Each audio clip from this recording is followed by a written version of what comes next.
Los Angeles 2028 Olympics cricket నిర్వహణకు సంబంధించిన ఏర్పాట్లు, రూల్స్ పై అంతర్జాతీయ క్రికెట్ మండలి ఉన్నత స్థాయి సమావేశం నిర్వహించింది.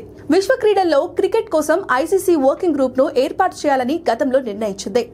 ఈ గ్రూప్ సిఫారసులతోనే ఒలింపిక్స్ లో క్రికెట్ క్రీడా నియమావళిని ఖరారు చేయాలని ఐసీసీ భావిస్తోంది. ఇక లాస్ ఏంజల్స్ ఒలింపిక్స్ కు జట్ల అర్హత పద్ధతిని ఖరారు చేయడంపై కూడా ఈ సమావేశంలో చర్చించారు. చాలా మంది క్రికెట్ నిపుణులు టీమ్ ర్యాంకింగ్స్ ఆధారంగా సెలెక్ట్ చేయాలని సూచిస్తున్నారు.